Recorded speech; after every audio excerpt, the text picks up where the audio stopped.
Tratar de entender la pintura de Ruibal, sus esculturas, sus poemas, sus dibujos, sería un ejercicio de análisis inútil si no se parte de estos paisajes, de este entorno en el que vino al mundo.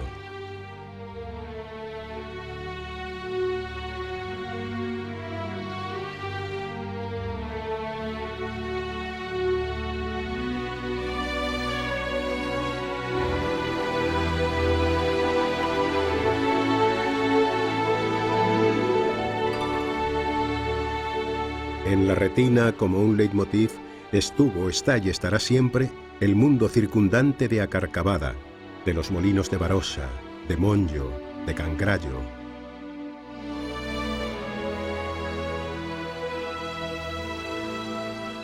Precisamente aquí, en esta humilde casa de Monjo, pasaría su niñez el artista, empapado de naturaleza, de viñas, campos de maíz, pinos, carballos, de la cascada y de los molinos de Amaquieira. Aunque Ruibal vino al mundo en Pontevedra, aquí, en la cárcel donde hoy está la Audiencia, el Palacio de Justicia, le daría a luz su madre preciosa por no haber podido hacer frente a una multa impuesta por un extraperlo de subsistencia en los años del hambre de la posguerra, en 1942.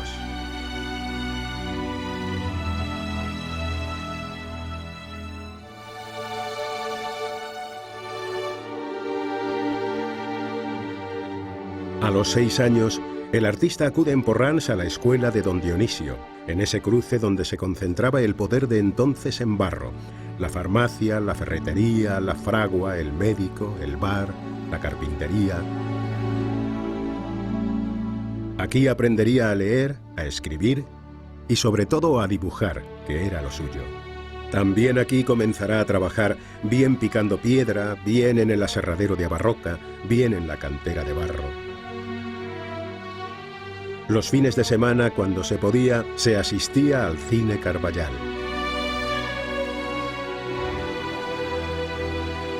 En Porrans, después de haber comprado en Pontevedra sus primeros lienzos, pinturas y caballete, arrancará Ruibal con sus óleos iniciales y tendrá su primer estudio, encima de la ferretería Moldes.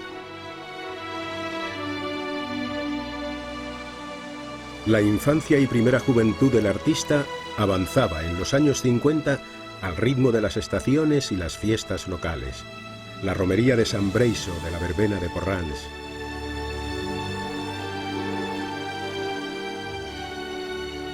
Todo este entorno vital, humano, paisajístico, quedará atrás cuando a los 17 años decide subirse a un tren en Pontevedra y marcharse a Madrid con 300 pesetas en el bolsillo y algunos dibujos. Casi 50 años después, Ruibal acude a menudo a contemplar lo que fueron sus raíces para alimentar su mundo artístico, su concepción del arte. Desde esa dura niñez salpicada de privaciones y con esas ilusiones juveniles que brotaron en el entorno que contemplamos.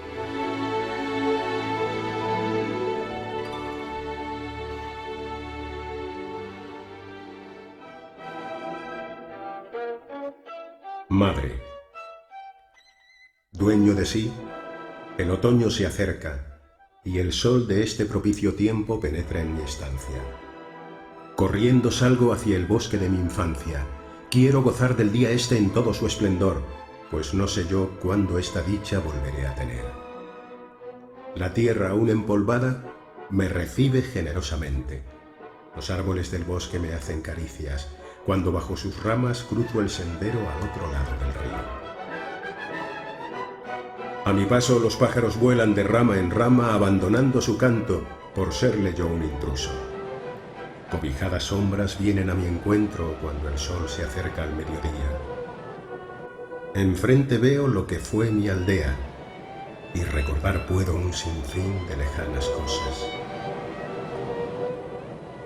Veo a aquella gente encorvada en las faenas de labranza, el ganado pastando a sus anchas, nosotros niños correteando y chapuceando en este manso río. Recordar debo lo que fue una parte de mi vida. Es el aroma y la fragancia que evitar no quiero, aunque bien sé que aquellas manos blancas acariciarme ya no pueden. Es una caravana de recuerdos interminable.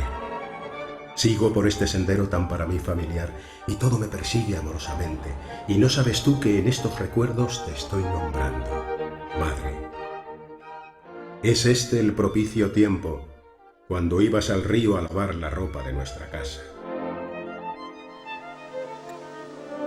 Hoy, como de aquella, recibo el silvestre aroma de los cercados huertos de esta querida tierra, que hace tiempo me vio crecer.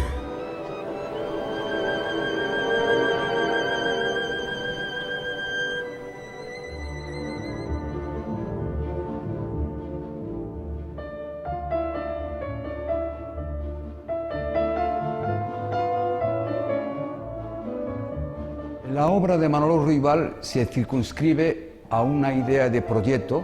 Yo creo que es un proyecto de una legitimidad extraordinaria que comienza a mediados de los 60, vinculada a la vanguardia histórica gallega, sobre todo a aquella figuración de base colmeiriana, y también a la École de Paris, con resabios de la herencia de Matisse. Es una figuración elíptica, muy esquemática, sígnica, que luego, a partir de los 70, se vincula al informalismo.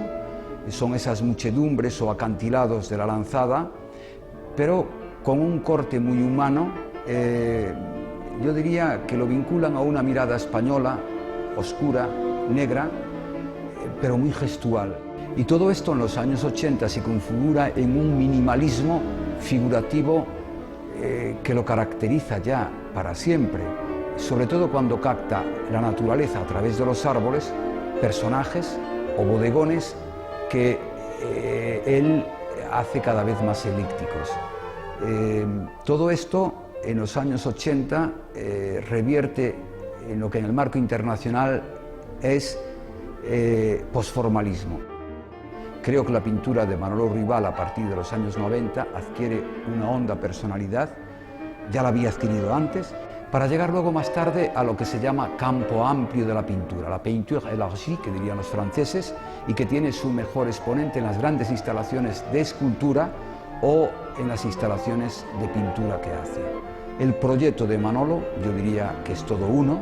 Estamos hablando de casi 50 años de trabajo y, por tanto, un proyecto legitimado no solo en la singularidad de una referencia que lo identifica con un territorio, no Galicia, sino la naturaleza, pero también que se identifica con todo lo que ha sido la transformación de la pintura internacional en este último medio siglo.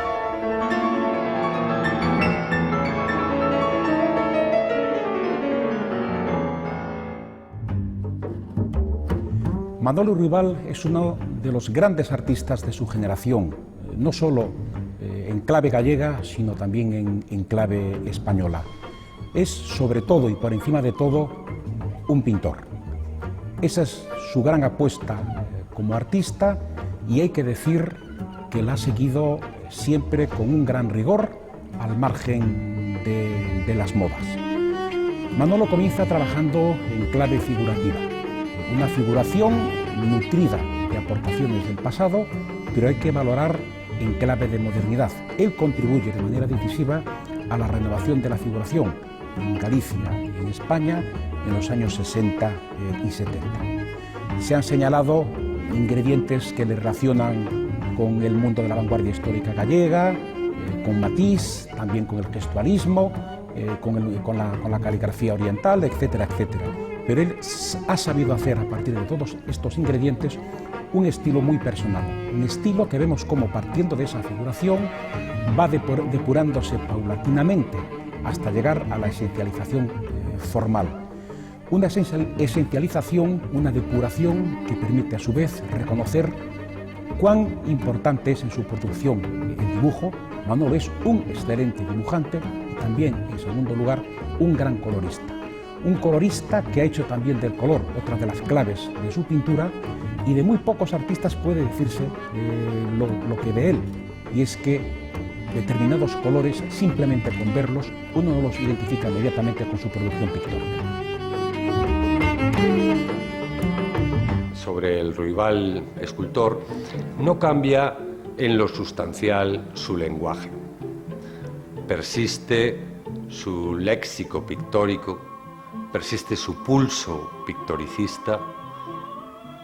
Suceden algunos cambios, eso es natural, en cuanto a la relación forma-fondo, puesto que el soporte es diferente, ni más ni menos que granito. Pero en la sintaxis introduce algún elemento nuevo, que no se refiere directamente a la historia, a los dólmenes y a los megalitos, sino a una transformación de origen propio, de origen netamente ruibaliano, según la cual sus piedras, por mucho que pesen lo que pesen, acaban volando como pájaros. ¿Cómo hace entonces Manolo Ruibal para que sus piedras, sus enormes granitos grises de 1, 3, 8 toneladas, lleguen a pesar lo que pesa una hoja seca sobre la hierba? Pues eso es un secreto en el que Manolo Ruibal materializa los versos de Walt Whitman, cuando dice: copiosos como sois, yo materializo a vosotros, animales, astros, montañas. Copiosos como sois, me convierto en vuestro dueño.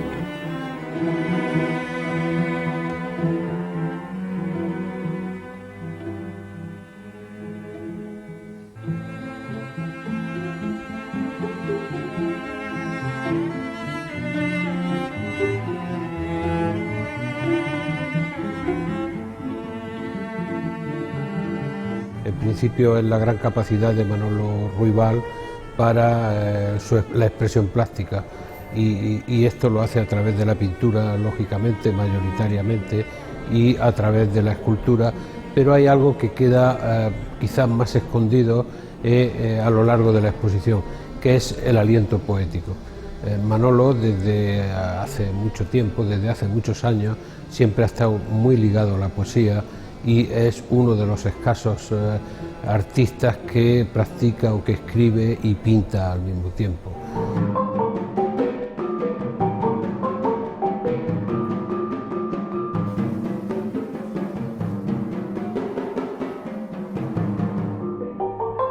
Manolo empezó escribiendo en los años 70 y en los años 80 ya publicó algún poema y más adelante, en 2003, publicó un libro de aforismos bajo el seudónimo de Eulogio de Segismundo.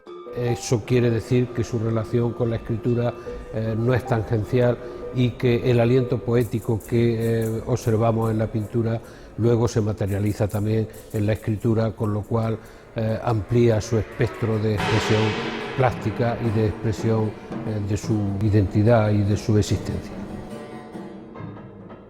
Toda obra de arte que posea grandeza traspasará el paso del tiempo. Vivir del arte es tan arriesgado como ver un diamante brillar en el fondo de un precipicio y tener la osadía de bajar a recogerlo. Yo desde muy joven realicé esa osadía, pero en verdad fue toda una odisea. Todo resulta repetitivo menos el fruto de la imaginación. Siempre es posible con un instrumento viejo tocar algo nuevo.